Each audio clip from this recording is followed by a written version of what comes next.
मेरी वालदा जब आप गिरफ्तार हुए तो मेरी वालदा कहती है यार चंगा बंदा है इन्हों की फड़े क्या इसलिए वो इतना पढ़ लिख के बड़ा होता है, इस मुल्क की खिदमत कर रहा होता है कि उसको हथकड़ियां लगेंगी, उसको जेलें मिलेंगी?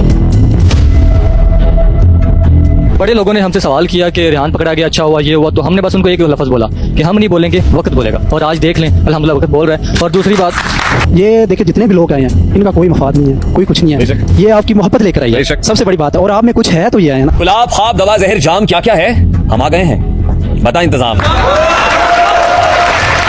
रेहान तारक बेल के बाद यानी रेहान तारक साहब की जो है वो रिहाई हो गई है और उसके बाद एक लेटेस्ट और जबरदस्त पॉडकास्ट वो करते हैं दोबारा से अपने स्टूडियो में, जिस स्टूडियो की वजह से, जिस आरटीएस प्लेटफॉर्म की वजह से रेहान तारक को एनसीसीआईए वालों ने अरेस्ट कर लिया था। वो क्यों किया, क्या मामला थे, वो सारे डिस्कस करेंगे। लेकिन अभी जो बात मैं आपको बताने वाला हूं कि रेहान तारक जो है वो दोबारा से अपने उसी स्टूडियो में आ गए हैं और एक जबरदस्त जो है वो उन्होंने एक पॉडकास्ट किया है। सबसे पहले तो मैं रेहान तारक आपको वेलकम बैक कहना चाहता हूं और इस आरटीएस के प्लेटफॉर्म में कहना चाहता हूं कि भाई आप बहुत जबरदस्त यहां पर लोगों के साथ पॉडकास्ट करते हैं। नो डाउट आपके इस जबरदस्त अंदाज की वजह से बहुत सारी दुनिया जो है वो आपकी फैन फॉलोइंग में इजाफा हो चुका है आपके इस जबरदस्त अंदाज की वजह से। देखें रेहान तारक जो है वो अपने पॉडकास्ट में जब वो जेल में होते हैं और रिमांड पर भी होते हैं, जो कि 7-8 दिनों का रिमांड होता है, उसके बाद उनकी रिहाई हो जाती है।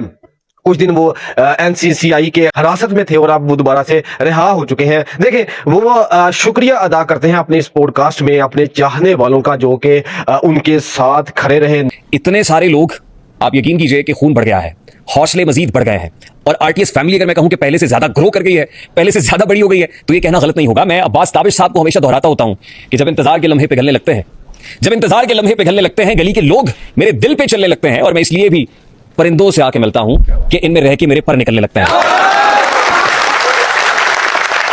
रेहान तारक ने इंजीनियर मोहम्मद अली मिर्जा साहब का शुक्रिया अदा किया कि सबसे पहले बरादरम मेरे इंजीनियर भाई इंजीनियर मोहम्मद अली मिर्जा साहब, he fought like a warrior. वो मेरी एब्सेंस के अंदर मेरी फैमिली के साथ, इवन मेरे लॉयर के साथ, मेरी तमाम लीगल टीम के साथ जो है वो शाना बशाना खड़े रहे। ना सिर्फ ये कि फैमिली को हौसला देते रहे, बल्कि हमारी जर्नलिस्ट फ्रेटर्निटी को भी मुझे पता चला कि मोबिलाइज करते रहे। तो चीते मेरे शाना बशाना खड़े रहे, मेरी फैमिली के साथ जो है वो राब्ते में रहे और हौसला देते रहे और बयान देते रहे बाकायदा तौर पर वीडियोस में कि भाई रेहान तारक एक एंकर है, उसने सिर्फ सवाल किया, जबकि उस पर इस तरह का कोई मामला या कोई दफा नहीं लगनी चाहिए थी। इस हवाले से हमारे जो भाई हैं रेहान तारिक साहब, जो एंकर पर्सन थे, उनको क्रिटिसाइज करना और ये कहना कि उन पर भी मुकदमा होना चाहिए, ये बिल्कुल गलत है। एंकर का काम सिर्फ सवाल करना होता है, जवाब देना मेहमान का काम है। एंकर वहां मुनाजिर बन के नहीं बैठा होता, किसी फिरके का नुमाइंदा बन के नहीं बैठा होता। उसका काम यह है कि जो उसका मेहमान है उसके व्यूज पब्लिक तक पहुंचाए। सही है गलत है वो अवाम ने फैसला। खुशी हो कि रेहान तारक को अरेस्ट किया गया वो बिल्कुल नाजायज है, ऐसा नहीं होना चाहिए। जो कि इंजीनियर मोहम्मद अली मिर्जा साहब जो है वो अपने जब ऑनलाइन उन प्रोग्राम करते हैं, जो कि वो यूट्यूब पर, टिकटॉक पर, सोशल मीडिया के किसी भी प्लेटफॉर्म बहुत ज्यादा वायरल उनकी वीडियोस जाती हैं, खास तौर पर यूट्यूब पर। और वो अपने इस वीडियो पैगाम में यही कहते रहे कि भाई रेहान तारक पर जो तौहीन मजहब की ये जो पर्चा हुआ है, एफआईआर हुई है, भाई वो नहीं होनी चाहिए थी। इसी तरह मुफ्ती तारक मसूद साहब हैं, पाकिस्तान का बड़ा नाम, ठीक है, वो भी रेहान तारक के हक में बोलते हैं भाई कि रेहान तारक पर जो एफआईआर हुई है वो सरासर गलत है, बिल्कुल वो एफआईआर नहीं होनी चाहिए थी। वो एक एंकर पर्सन है, एंकर का काम क्या होता है कि अपने मेहमान से सवाल करना, ठीक है। कुछ लोग रेहान तारिक के खिलाफ भी एफआईआर कटवाने की बातें कर रहे हैं कि भाई वो भी उस पॉडकास्ट, भाई वो पॉडकास्टर है, वो पॉडकास्ट किसी के साथ भी की जा सकती है। पॉडकास्ट करने वाला अपने गेस्ट की जबान से निकले हुए अल्फाज का जिम्मेदार नहीं होता। रेहान तारिक ने अल्फाज नहीं कहे हैं, उसकी पॉडकास्ट में जवाब नकवी अल्फाज हैं, तो रेहान तारिक के खिलाफ क्यों एफआईआर की बातें कर रहे हैं, उसको गुस्सा क्यों करार दे रहे हो, ये भी ज्यादती हो जाएगी। तो इसलिए जो पॉडकास्ट करने वाला है वो तो भाई किसी के साथ भी इंटरव्यू ले सकता है, किसी के साथ भी बैठ सकता है, बातचीत कर सकता है, वो तो अपनी जबान से निकले हुए अल्फाज का इंसान खुद जिम्मेदार होता है। वो मेहमान कोई भी मेहमान हो सकते हैं, वो किसी भी मजहब का हो सकता है, ठीक है। तो भाईजान वो बेकसूर है, जबकि मुफ्ती तारक साहब ने, तारक मसूद साहब ने भी खुलकर इस पर बात की, जो कि रेहान तारक साहब ने बाकायदा तौर पर मुफ्ती तारक मसूद साहब का भी दिल की अथाह गहराइयों से शुक्रिया अदा किया। मैं दिल की अथाह गहराइयों से शुक्रिया अदा करता हूं मुफ्ती तारिक मसूद साहब का। मुफ्ती तारिक मसूद साहब मुश्किल की इस घड़ी के अंदर खुद सामने आए और फ्रंट से लीड किया, वीडियो मैसेज दिया और लोगों को एजुकेट किया, अवेयर किया कि भाई ये मुकदमा है क्या। मुफ्ती तारिक मसूद साहब, मैं कराची आऊंगा तो इंशाल्लाह आपके यहाँ जरूर हाजिरी दूंगा और आपके पास हाजिर होकर आपका शुक्रिया अदा करूंगा। इसी तरह उनके मजीद दोस्त जो हैं वो यानी जो एंकर पर्सन है अरशाद भट्टी साहब हैं, उन्होंने बड़ा साथ दिया जी उनका।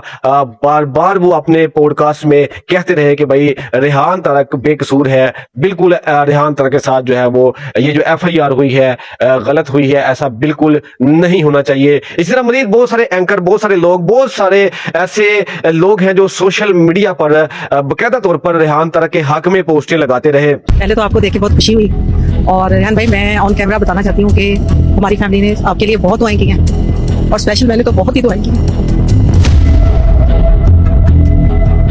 रेहान तारक साहब ਤੁਹਾਡੇ ਨਾਲ ਅਸਾਂ ਮੁਹੱਬਤ ਕੀਤੀ, ਪਿਆਰ ਕੀਤਾ, ਮੈਂ ਇਕੱਲੇ ਨਹੀਂ ਕੀਤਾ, ਪੂਰੇ ਜੱਗ ਨੇ ਕੀਤਾ, ਪੂਰੇ जग की पूरी दुनिया ने ਕੀਤਾ।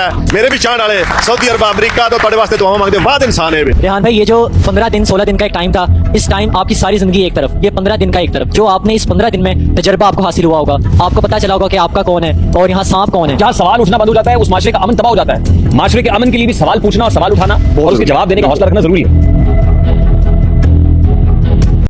और कहते रहे बार बार कि भाई ये FIR नहीं होनी चाहिए थी। रेहान तारक जो है उन्होंने एक सिर्फ सवाल किया जो कि गलत अंदाज से लिया किया, गलत तरीके से उसको लिया गया, जबकि ऐसा बिल्कुल भी नहीं होना चाहिए था। तो रेहान तारक ने अपने तमाम चाहने वालों का दिल से शुक्रिया अदा किया। जब इंतजार के लम्हे पिघलने लगते हैं, गली के लोग मेरे दिल पे चलने लगते हैं और मैं इसलिए भी परिंदों से आके मिलता हूं कि इनमें रह के मेरे पर निकलने लगते हैं। अहले बैत अतहार, सहाबा इकराम रिजवानुल्लाह अजमईन, उनकी हुर्मत पर मैं तो क्या, मेरी नस्लें कुर्बान। अस्सलाम वालेकुम दोस्तों, मैं हूं आपका होस्ट अली रजा और आप मेरा YouTube चैनल देख रहे हैं। देखें जी, आज से 15-20 दिन पहले या एक महीना पहले आप देख लें कि रेहान तारक ने एक पॉडकास्ट किया था अल्लामा जवाद नकवी साहब के साथ, जो कि अहले तशी से तल्लुक़ रखते हैं। और उस पॉडकास्ट में कुछ ऐसे अल्फाज, यानी 10 सेकंड का एक ऐसा क्लिप था जिसकी वजह से ये सारा मामला हो गया कि तौहीन मजहब का नाम दे दिया गया, ठीक है। और फिर NCCIA वालों ने रेहान तारक को एयरपोर्ट से गिरफ्तार कर लिया और उसके बाद वो 7-8 दिन जिस्मानी रिमांड पर चले गए और जेल में चले गए, ठीक है। बाद में मुफ्ती इकराम, उलमा इकराम, बहुत सारे लोगों ने रेहान तारक के हक में बातें की कि भाई वो एक एंकर है, ये सरासर गलती है, ऐसा बिल्कुल भी नहीं होना चाहिए। नो डाउट रेहान तारक जो है वो एक जर्नलिस्ट है, एक एंकर है, एक बहुत बड़ा नाम क्यों है जी उनका। देखिए, वो अपने को पॉडकास्ट में, यानी जो RTS का उनका प्लेटफॉर्म है, वहां पर अपने मेहमान को बुलाते हैं और एक जबरदस्त अंदाज में सवाल और जवाब का सेशन शुरू हो जाता है, ठीक है। और अपने मेहमान से वो बहुत सख्त सवाल करते हैं और बिल्कुल उन्हीं से रिलेटेड करते हैं। बात समझ रहे हैं आप?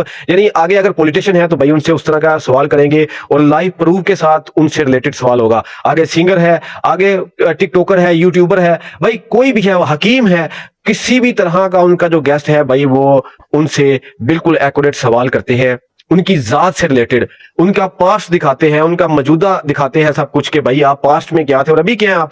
यानी ये इतने तलख सवाल करते हैं जिसकी वजह से बहुत सारे लोग उनके खिलाफ भी हो जाते थे, ठीक है, क्योंकि ये हक पर मबनी सच बातें जो है वो दिखाया करते थे। यहाँ पर उसके बाद वो अल्लामा जवाद नकवी के साथ जो लास्ट पॉडकास्ट था वो 36 घंटे के बाद रेहान तारक के प्लेटफॉर्म से रिमूव भी कर दिया गया, डिलीट भी कर दिया गया। रेहान तारक ने माफी भी मांग ली कि भाई अगर मेरी तरफ से दिल आजारी हुई है, मेरे अजीज मुसलमानों की, मेरे पाकिस्तान में जितने भी लोग और पाकिस्तान से बाहर जितने भी मुसलमान, अगर मेरी तरफ से दिल आजारी हुई है तो भाई मैं माफी का तलबगार हूं, माफी मांगता हूं। और वो पॉडकास्ट भी डिलीट कर दिया गया, ठीक है। वो दिन गुजरते गए, फिर Rehan Tarak out of country चले जाते हैं अपनी फैमिली के हमरा, ठीक है। वहां पर गनी टाइगर नाम का एक सिंगर है, एक रैप स्टार है जो कि लंदन में वहां पर सिंगिंग करता है, ठीक है। रेहान तारक की उसके साथ मुलाकात हो जाती है और वहां पर एक 804 के नाम पर गाना हो जाता है, गाना गाया जाता है, रैप गाया जाता है, ठीक है। और वो 804 जो है वो रेहान तारक को भारी पड़ता है। वापसी पर भाई 804 का नाम लेने पर या 804 का गाना गाने पर शायद बहुत सारे लोग ये वाली बातें शामिल कर रहे हैं बीच में कि ये मामला हुआ होगा, ठीक है। तो मैं भी अपना पॉइंट ऑफ व्यू आपको बता रहा हूं कि ओवरऑल क्या मामले चल रहे थे तब जब ये 10 सेकंड का क्लिप वायरल होता है पॉडकास्ट का। और उसके बाद ये तब वायरल होता है, तब रेहान तारक को गिरफ्तार किया जाता है जब वो बाहर से होकर वापस आते हैं और एयरपोर्ट से उनको गिरफ्तार किया जाता है और वो गाना 804 गाया जाता है। और बहुत सारे लोग उस गाने की वजह से भी बोल रहे थे कि शायद वो गाने की वजह से रेहान तारक को ये क्लिप फिर निकाल कर तौहीन मजहब दे दिया गया और दफात जो है वो लगा दी गई और एनसीसीआई वालों ने अरेस्ट कर लिया। ठीक है, तो ये मामले थे जो पाकिस्तान में चल रहे थे और नो डाउट रेहान तारक दोबारा से वापस आ चुके हैं उसी प्लेटफॉर्म पर, उसी जगह पर, और पॉडकास्ट बड़ा उन्होंने एक जबरदस्त अंदाज में किया है। बहुत सारे लोग ये कह रहे थे जिनका सॉफ्टवेयर अपडेट हो गया, तो मेरा नहीं ख्याल कि उनके पॉडकास्ट जो मैंने सुना है, जो उनकी पोइट्री सुनी है, जो उनका अंदाज है, वही अंदाज, वही पोइट्री और वही जबरदस्त अंदाज से, बल्कि पुरजोश अंदाज से दोबारा से वो अपने स्टूडियो में आते हैं और कहते हैं कि शेर जब 2 कदम पीछे होता है तो उसका ये मतलब नहीं कि वो डर गया, वो झपटने के लिए होता है। तो मेरे ख्याल से रेहान तारक पहले से भी ज्यादा मजबूत हो चुके हैं। अब बार बार यही कहना चाहूंगा कि उनके पॉडकास्ट में अगर कोई जाता है तो भाई सोच समझ कर जाया करें, क्योंकि उस पॉडकास्ट के बाद आप लोग नाराज भी हो जाते हैं, क्योंकि वो आपकी सारी जिंदगी जो है उस पॉडकास्ट में नजर आ जाती है कि आपने क्या क्या किया, क्या नहीं किया। ठीक है, तो ये चंद बातें थी जो आप लोगों को बतानी है कि रेहान तारक का सॉफ्टवेयर अपडेट नहीं हुआ, बल्कि वो पहले से भी ज्यादा एक्टिव और चार्मिंग वो नजर आ रहे थे इस पॉडकास्ट के अंदर। जो रिसेंटली उनका पॉडकास्ट, बहुत सारी दुनिया उनकी चाहने वाली उस पॉडकास्ट में भी मौजूद, बहुत सारे लोग, उन्होंने अपने वुकला का बहुत शुक्रिया अदा किया, सारी टीम का, उन्होंने अपने सपोर्टर का, जितने भी उनके साथ जुड़े थे। कुछ लोग तो साथ रहे उनके, जहां जहां वो रहे। ठीक है, तो भाई वो अपना शुक्रिया अदा करते रहे उस पॉडकास्ट के अंदर, और बातों से यही लग रहा था कि वो दोबारा से अपने अंदाज में आ चुके हैं। अपना बहुत सारा ख्याल रखिएगा। चैनल पर अगर फर्स्ट टाइम है तो सब्सक्राइब कर ले ताकि वीडियो आप तक जल्दी से जल्दी पहुंच रहे। अल्लाह हाफिज।